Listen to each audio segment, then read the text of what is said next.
time I was here, the same thing happened to me. That's so. Not exactly the same thing. The last time I was here was about 4 months ago. See that girl sitting over there in the gray dress? Yep. That's what I said. I sat there for about an hour and a half without moving a muscle. And now and then some fellow would sort of walk up to me and then he'd change his mind. I just sat there with my hands in my lap. About 10 o'clock, a bunch of kids came swaggering in. They were leering at all the girls down the wall. I thought they were kind of cute. As they passed by me, I smiled at them. And one of the kids said to me, "Forget it, ugly. You ain't got a chance." And I burst out crying. I'm a big crier, you know. Well, so am I. Another time when I was... I'm sorry. I beg your pardon. I guess I can recognize pain a mile off, you know. My brothers and sisters are always saying to me what a good-hearted guy I am. You know, you don't get to be good-hearted by accident. You got to be kicked around long enough and hard enough, and then you get to be like a professor of pain, you know. So I know exactly how you feel. And I want to tell you something else, too. I'm having a very, very good time tonight. I'm enjoying myself, so you see, you're not such a dog as you think you are.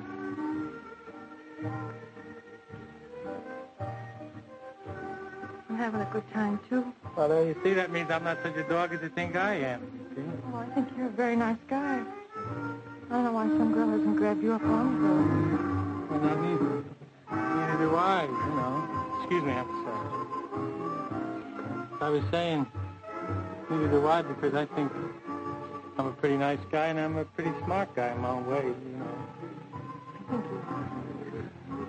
I tell you something with them. I think up in the nights when I was walking home, you know, and I was stood up and I'd be by myself, and I'd be saying, what's the matter with me?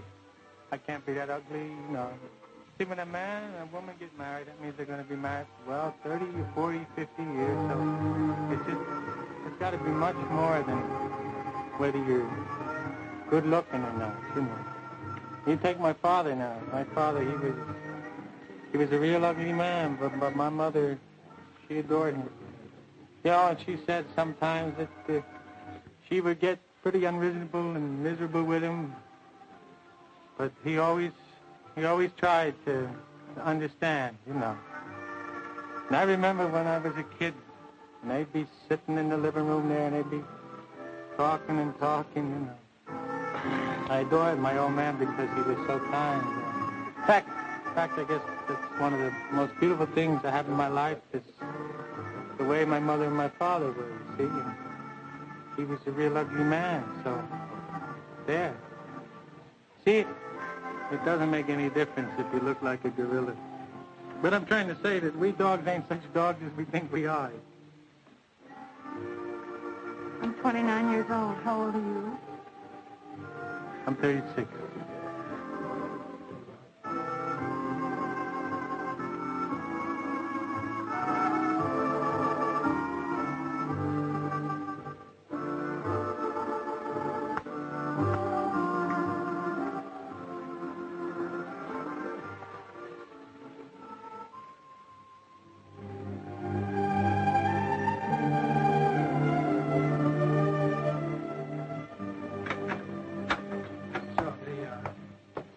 Just wait a minute, because I have to find the light, you know, if I can find it. Here we are. All right. So come on in. Yeah, I guess my mother ain't home yet, because she went to the movies with my cousin. I'll shut the door. With my cousin. Thomas and his wife, Virginia, so they probably won't be home till about 1 o'clock at least, you know. So this is the kitchen. Yes, I know. Well, listen here. Come on in the dining room here. Hey, come on. Come in. You sit yourself down. Hey, you make yourself at home. Just take your coat off. If you're hungry, we got a whole half a chicken left over in the icebox from yesterday. Oh, no, thanks. I don't think I should stay very long. Yeah, well, sure. Just why don't you just take your coat off for a minute.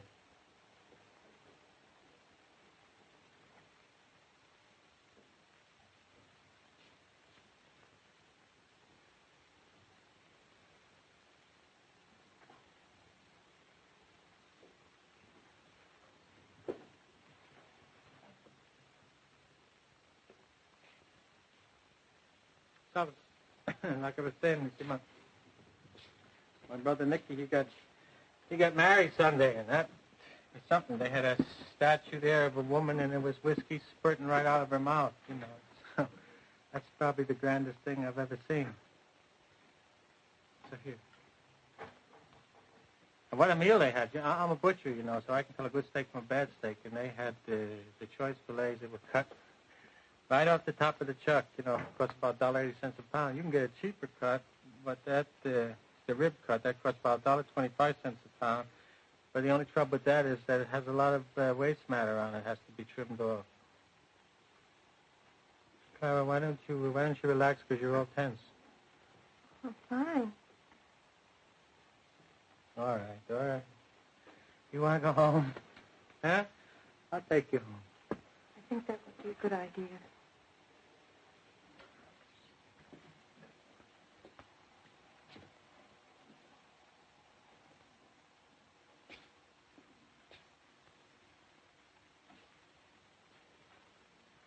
Clara, all I've been trying to tell you all night is that I like you very much. Marty, Please, just give me a little kiss, Oh, please. no, All I want is a little, Clara. Marty, no.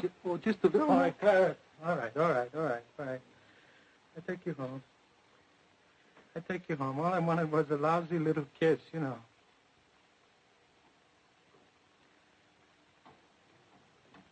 Tell me, when am I? Am I a leper or something?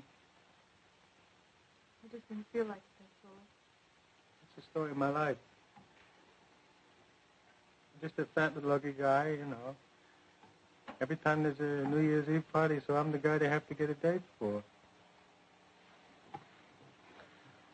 I'm old enough to know better. I'll get you a package of cigarettes. Marty, I'd like to see you again. Very much. The reason that I didn't let you kiss me was because I just didn't know how to handle the situation. I think you're the kindest man I ever met. And the reason I tell you this is because I'd like to see you again very much. Or maybe I'm just too desperate to fall in love. I'm trying too hard. But I know that when you take me home, I'm just going to lie in my bed and I'm going to think about you. I'd like to see you again very much. Well, what are you doing tomorrow night? Nothing. Well, maybe I'll call you up tomorrow morning and we can see about going to the movies tomorrow night. I'd like that very much. Of course, I can't be definite about that because my Aunt Catherine's supposed to come over tomorrow and I'll probably have to help out. I'll wait for your call.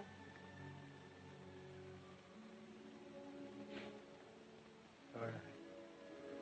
Hey, we better get going because the buses only run one every hour now. Right.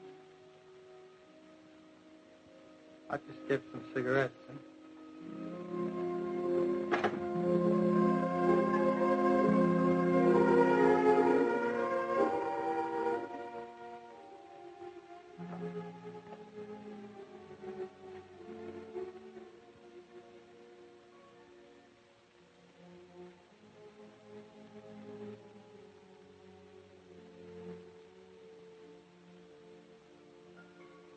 What are you doing New Year's Eve?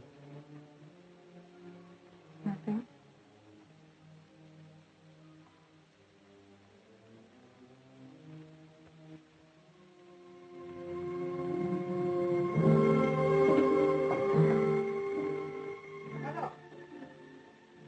Hello, Marty. Hello, Marty. When you come home? I've been home about 15 minutes. This is Clara. Davis. She's a graduate from New York University, and also she teaches high school. Sit down. Sit down. You want some chicken? We got some chicken in the icebox. Oh, no, Mrs. Pletty, we were just going home, but thanks anyway. Well, sit down just a minute. I just come in the house. I take off my coat, eh? Oh. Sit down, please. So what happened? Did Thomas drive you home, Mom? It's a sad business. Sad business. My sister Katerina, she don't get along with her daughter-in-law, so she's coming to live here with us. Oh, she's going to come to live with us, Harris. Oh, sure. It's a very sad thing. A very sad thing. A woman 56 years old. All her life she had her own home, and now she's just an old lady sleeping on her daughter-in-law's couch. Couldn't she find some sort of hobby to fill out her time? Hobby. She can cook and she can clean. But you got to have a house to clean, and you got to have children to cook for. Oh, these are the terrible years for a mother. The terrible years. Well, you shouldn't feel too harshly against the daughter-in-law. If she wants a house to clean and children to cook for, too. You don't think my sister Katerina should live in her daughter-in-law's house? Well, I don't know the people, of course, but as a rule, I don't think that a mother-in-law should live with a young couple. Where do you think a mother-in-law should go? Well, I don't think a mother should depend so much on her children for rewards in life. Oh, that's what's written in the book in the New York University. But wait till you are a mother. It don't work out that way. Well, it's silly for me to argue. I don't know the people. Mama, I think I'll take her home because the buses only run one every hour. Sure. It was nice to meet you, Mrs. Pletty. I hope I'll see you again soon. Sure.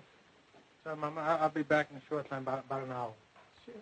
Good night, Mrs. Pletty. Good night.